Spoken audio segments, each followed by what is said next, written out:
Good morning all, welcome back to another episode of Ali's Digger Diary. Look, sun's shining, blue sky. So the time is now, I think it's about 11:30. It's not, it's 5 to 12. I've come to this machine, the X210 with the pink track motor. There's a reason for that, I'll tell you in a minute. Had a video sent to me yesterday. He reckoned it was smoke. I was a bit more convinced it was steam. However, there was smoke or steam coming off this motor. He reckoned that it was warm to the touch compared to the other side. This side was a lot warmer. A couple of things that could be. Simple thing like track tension. It looks like, well, he's finished in here. This machine's waiting to get collected by a wagon. So he's tidied out this pad, put some more stone down and tracked it in. It was a damp day yesterday. Yes, it was raining a bit yesterday, so all the muck and stuff that would be falling onto that motor would have been, it was baked on when I've scraped it off. So that motor would have been warm. I would expect it to be warm. And also it's quite gritty, gravelly stuff. So there'll be extra friction in the chains where it meets that, and just tracking backwards and forwards on this sort of tackle here. That being said, this is the machine that I fitted a travel motor on that side before Christmas, and then before Christmas again it had another travel motor, but I didn't get to go and fit that because I was dying of death. And that turned into a bit of an ordeal. Apparently the motor, rather than the gearbox, had packed in and put oil with debris right through the system. So that was all, that turned into a 2-day job. From what I gather, all pipes from the travel motors were removed and cleaned out, tank was drained and flushed, and so yeah, just a little bit concerned if it was overheating. We just want to know why. So this is an exploratory visit. Just about to say, I've cleaned this out. That's clean. I've blown all the holes out, so when I undo these, we're not going to have any muck going into there. I need to grab my sample pot. We'll take an oil sample from this side in case there's a bearing in there heating up. We'll take a sample from this side and a sample from that side. See what happens. I told them not to use it anymore. Cancel your wagon. I think the wagon's off the road today anyway, from what I gathered. But anyway, that's information that you don't need to know. First of all, we'll take this top bung off, see how much air pressure there is built up behind there. Normally you do have air pressure, but a lot of air pressure suggests a lot of heat. Okay.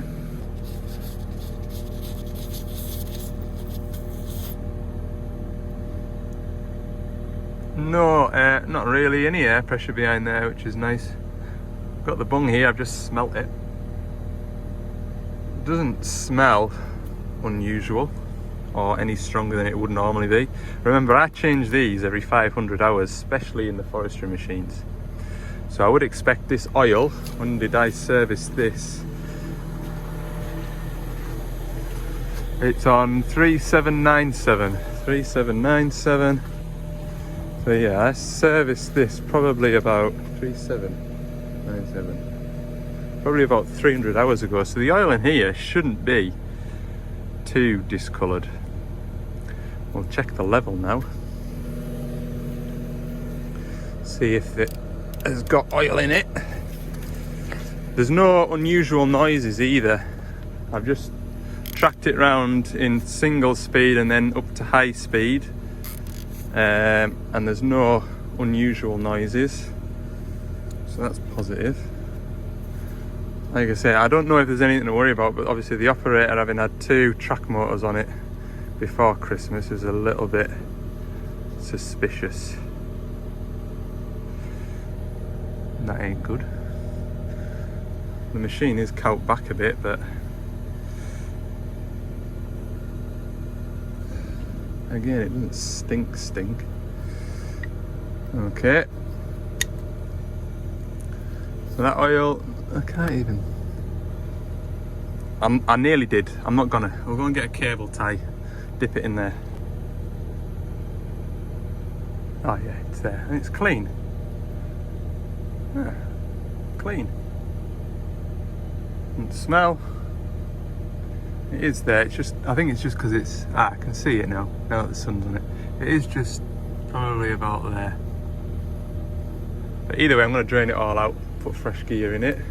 I think it's just because it's cout back a bit. Look, I'm off the ground. Shall I let it down just to prove a point? Let's let it down and prove a point. There you go. Right, where's my little sample bottle at? Get a sample of this tackle. There we go. It's still got its colour. It's a bit mucky looking, but it's not black. It certainly doesn't smell strongly. Samples in here, look. It's not glittery at the minute. See what runs out. Like I said, it's a clean. I wiped it all out, so get the magnet. There's no brass in this part, so any metal will stick to the magnet. So we'll see what comes of that. So while that hub down there drains fully, I'm gonna pull the return filter, because what we've checked so far is the gearbox side. Doesn't mean to say that the motor isn't getting excessively hot, and if the motor's getting hot, there's a chance that there might be some brass breaking up, and hopefully, if there is any, we'll see it in this return filter. Again, this was changed same time I did the final drive, so this return filter's only done 400 hours, so it should be pretty clean. Oh yeah, I also did a hydraulic oil change because this was the next, when I serviced it, it was the next service after it had the tank cleaned and fresh oil put in it, so it got fresh oil again, just to make sure there was no more bits in it. I did have that off as well, and when the tank was empty, I had a light in there checking for any brass that was sat on the bottom of the tank, and there was none, so it was clean and I was happy with that. The lads that flushed the system did a cracking job. So there's the lid off, and that's a good start. If there is any brass in the system, quite often it'll settle on top of this relief valve in here. It's looking pretty good so far. It is. Try and get that off.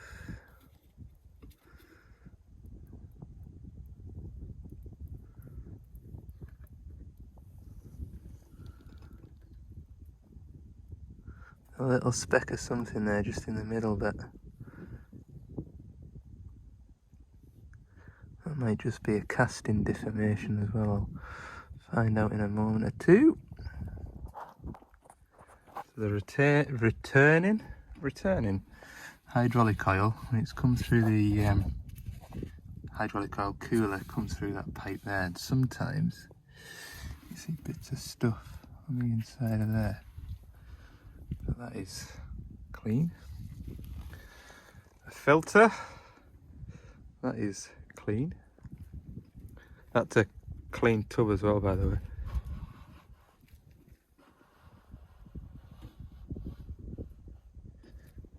So I'm happy with that. Well, there's no sign of any brass in anything. But the torch, this is a good torch, look. You can see like the base down there. You can collect around there as well. Nothing. So that's good. I'll put all this back together. And then we'll just have a look at the back of the motor. Make sure, because we'll be able to see if there's mud in there, which there will be. If that's baked on in there as well, then That's obviously been getting as hot as the gearbox. I've just had a look at the gearbox on the other side, and that's looked identical to that side. Yeah, so far there's no cause for concern, I don't think. I've had a fish about in here with the magnet. I've just seen the time, so I'm just going to quickly whip this back plate off and have a look. And then I will need to rush off, like it's 1 o'clock, and said to myself I want to be away from here at 1. So 15 more minutes and I'm out of here.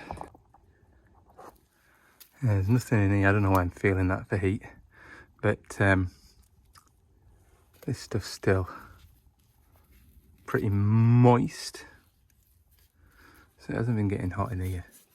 I just think he's right enough. Like he's seen something that doesn't look right. He's got a history with track motors going pop, so he just wants to not do any damage, unnecessary damage. I'm gonna take that case drain off and take an oil sample, because if there's anything inside there that's gone, anything inside here that's gone, that's the place to check. So I'll take that off and take a hydraulic oil sample from there rather than from the whole tank. I'll do that now. Sample there. It's just bubbles. Just bubbles. I think he can go to his next job. I do. We'll monitor it.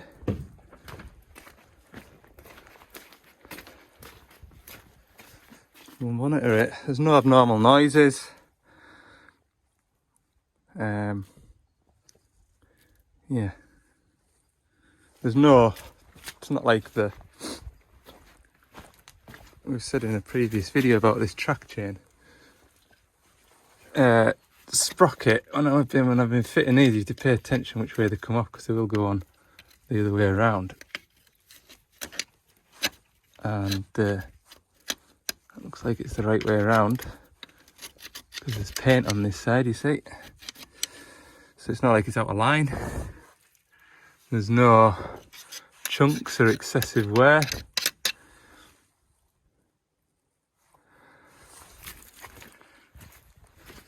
So we'll just let him go back to work, I think. Okay, haha. 1:20. Oh, I hope there's no wagons loading at the bottom of this hill. Oh Lord. I really can't afford to miss this blooming MOT. I'll be blacklisted from all MOT stations. Ah. Right. Wish me luck. 5 to 2. Absolute perfect timing. It passed. Of course it did. It's only 3-year-old. It actually just clicked over a 94,000 mile. So I am gonna see you all in the morning. It's not an early finish for me, but I'm gonna go and load up everything that I need in the van for tomorrow, and then I'll be prepared. Bye bye. See you in the morning. Flipping love my job. Ha! What a nice day. What a nice day. You quickly forget the wet days, don't you, when you've got weather like this? And the weather's always better up here. You lot in the eastern borders. Marvellous. Unfortunately, I've got a 420 shovel to service.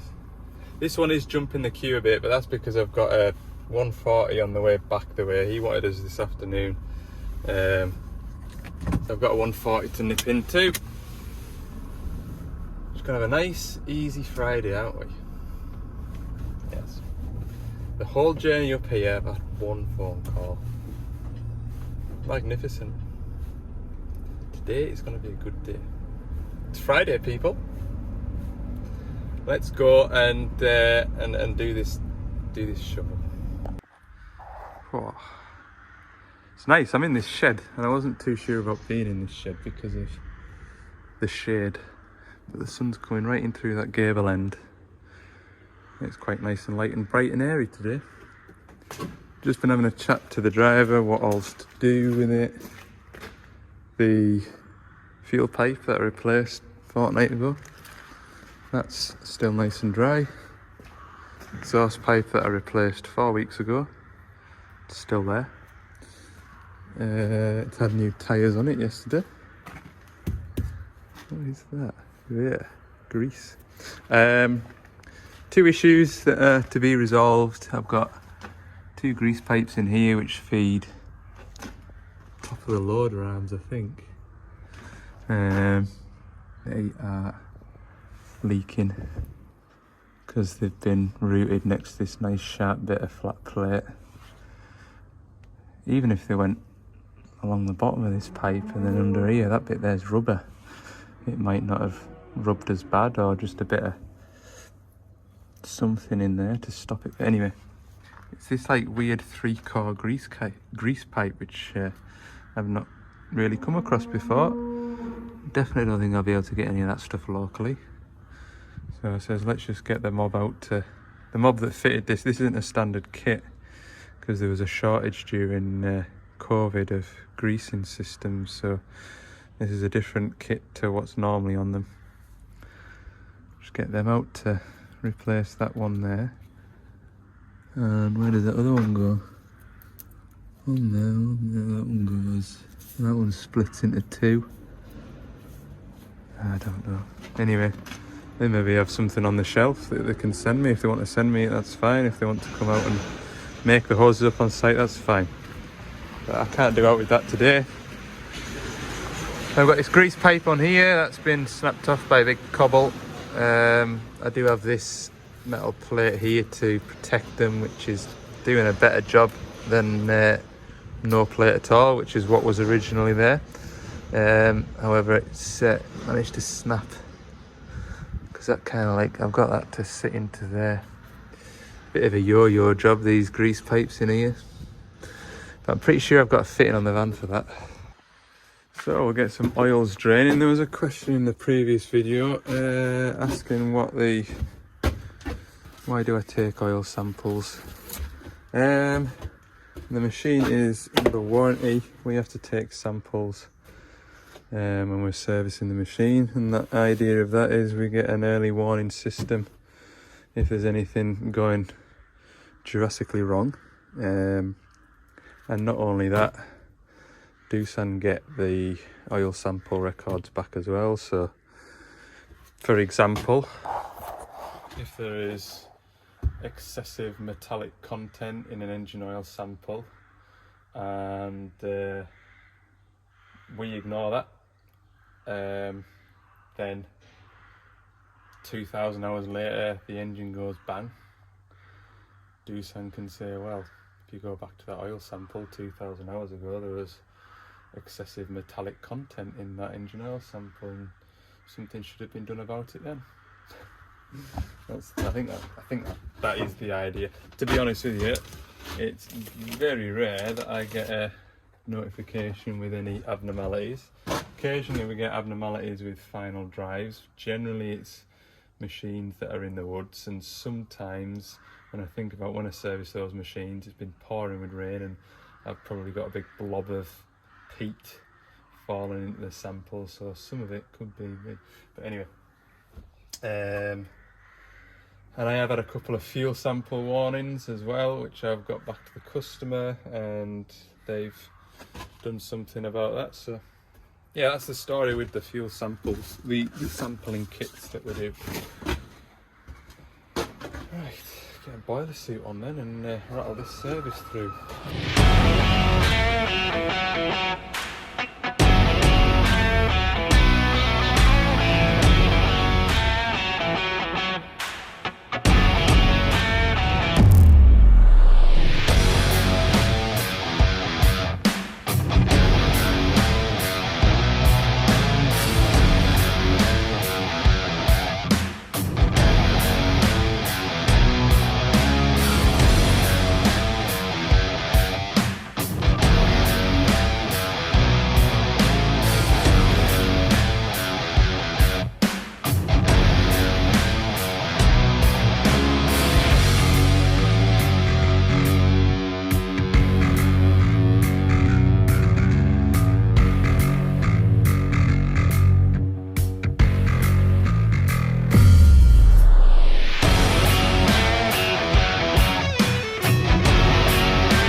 There we go then, service is complete.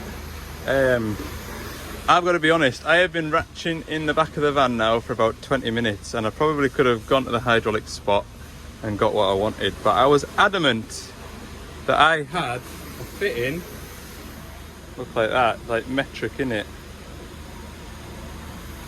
And I thought, I'm sure Dave sent us, Dave the hydraulic man, I'm sure he sent me some metric fittings. So I've had a look in the grease fittings, apart from that bit there, that's BSP. Can go back in there. I've had a look in there, nothing in there.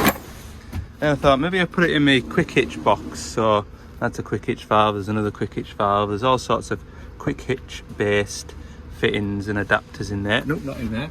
Then I thought, oh, maybe I put it in here because there's some weird and wonderful fittings in there to do hydraulic testing and stuff. Nope, not in there.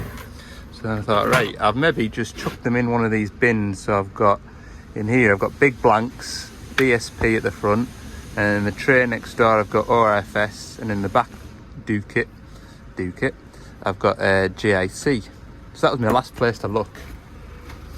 Then I spotted these plastic bags as I lifted the box out, and look, these are all Dave's stuff that he sent us. Look, caps and bungs for ORFS, caps and bungs for ORFS, and 4 of these doodads, metric doodads, which is gonna, let me get the bag open, pretty sure. Oh, it's maybe smaller, Dave. Dave, it's small! It's too small, Dave! Damn it. Have a look. Oh yeah, different thread and everything. Damn it! Oh, I thought Dave had got us out the woods there. No. So yeah, as it transpires, that 20 minutes could have been spent driving 5 miles down the road. Go! Ah dear, we were getting on so well. It's, what time will it be now? It must be 1 o'clock now because I finished the service at 12:30. Yeah, 1 o'clock. So, what should I do? Well, go and get some fittings, shouldn't I? I should get a bag full of them. I'm pretty sure when I went there last time for this fitting, we ratched around for ages. And I should have got a couple. I'm pretty sure I got a couple. And I remember where they were. They were in my... I was keeping them in here. What's this? Oh, look. That must be from the Mercedes, man. Huh. Good to know I'm not the only one that leaves stuff lying. How long have I had this van back now? 10 days? I never even noticed that that was in there. Yeah, I'm sure I kept some fittings in there. And then I've had a tidy out and I don't know where I've tidied them to.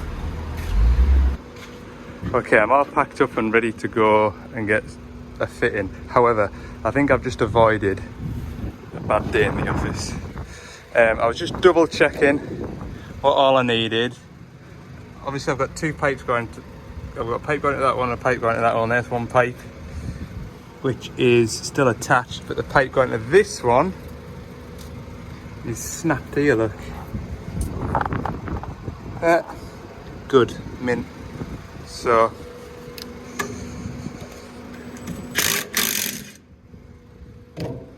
take that off.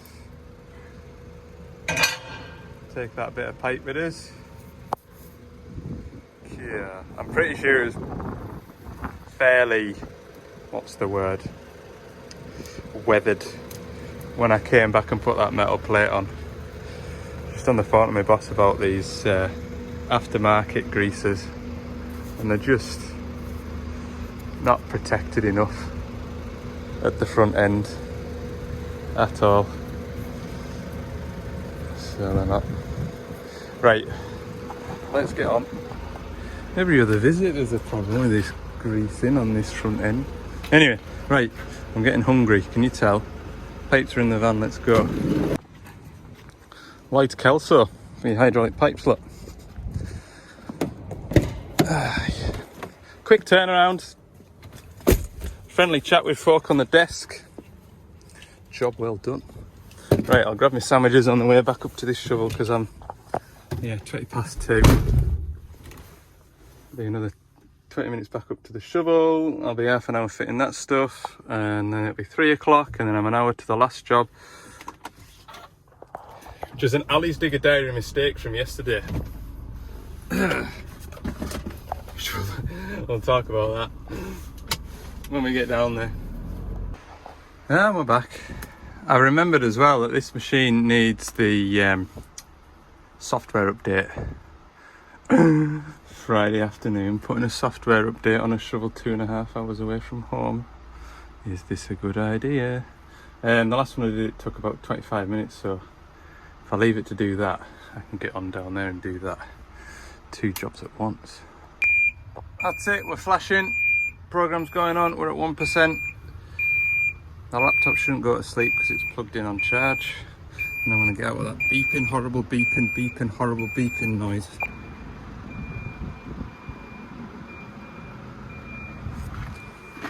That's that all done again. Right, this beeping has been really bugging me.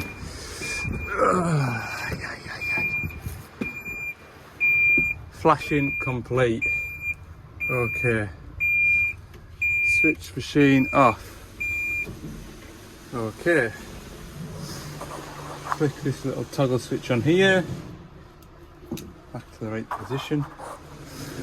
Do a cold start, hard reset. Leave it with the ignition off for 5 minutes. That's what happened last time, innit? It came with loads of flipping error codes. And then,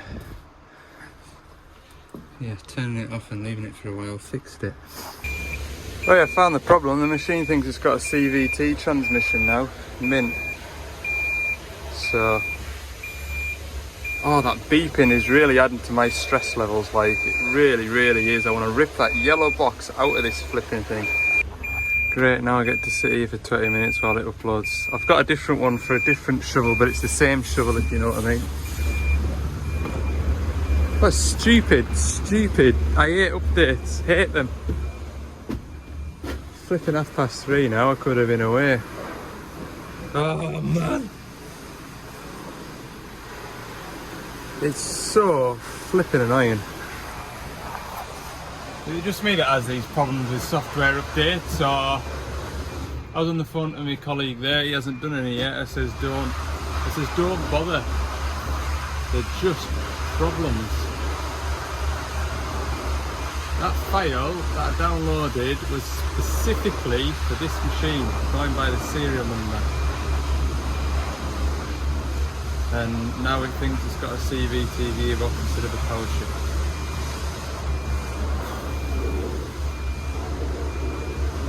And I'll wait 20 minutes now and find out that the software for the other specific machine is also going to make it into a CVT. Stupid.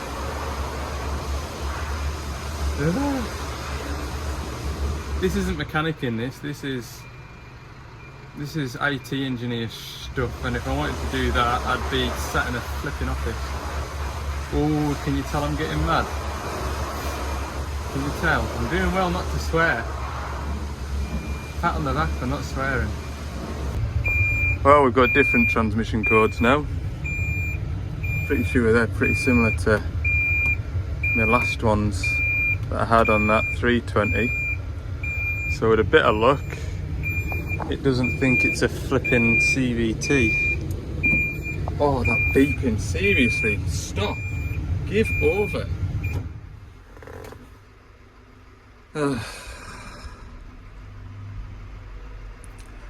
Do the hard reset. Hard reset.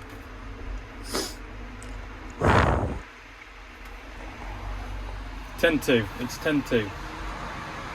4, that is.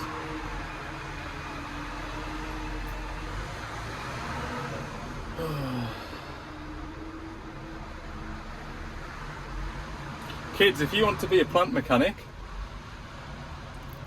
do IT at school. I didn't. Don't really think it helps, like, but.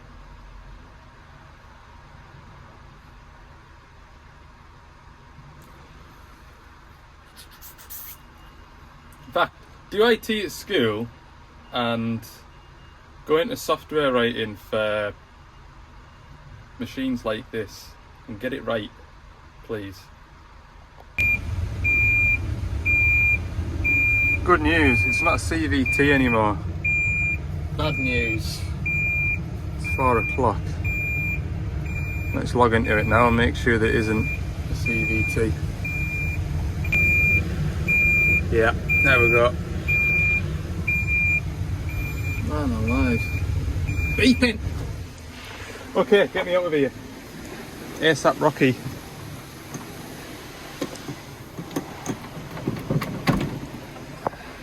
Don't need to do anything else. Started, run it, moved it. Good. Go time. Okay, so I made a mistake with this digger yesterday. I came up here yesterday to service it, and there was a couple of other little jobs. One was one of those throttle valves, which I didn't film because he's seen me do one at the beginning of the week. What else was there? It had a little bit of a squeak when it was running. That was a load of dust behind the clutch on the aircon pump, and it wanted a 500-hour service, or so I thought. Rattling through the service, talked to the customer. He says, "Oh, you're not doing the engine air filters?" I says, no, 500-hour service. He says, "Are you sure?" And we had a look at the hour meter, and the hour meter was 2,052 hours or something like that. And I was like, damn it! So, on my way home tonight, I'm going to change these air filters. I'm going to do the hydraulic return filter and the 2 cab filters, and what else was there? Whoa! Did you see that? Slew gearbox. Flipping heck, people. That is ready for that, look. Good night. It's like it's been in the quarry, that one. I'll leave that in till I get a rag in there and clean all that fluff out the back. So yeah, I think I'm gonna put you lot down and let you enjoy the rest of your weekend, because you don't need to see me do all this. And today we've done a service already, and I want to get this done as soon as I can without making it look all artistic and fancy. It's funny how the week's just kind of deteriorated. Monday, Tuesday was a good day. Wednesday started to go downhill because I went all the way up to that quarry and they wouldn't let us in. Yesterday was a rush around getting the van down to get its MOT, and then obviously all of this happened. Today wasn't going too bad until I started that flipping update. So yeah, I've had my fill for the week. Thanks for watching this video. We'll see how next week deteriorates, and like and subscribe if you haven't already. Okay, see you on the next one.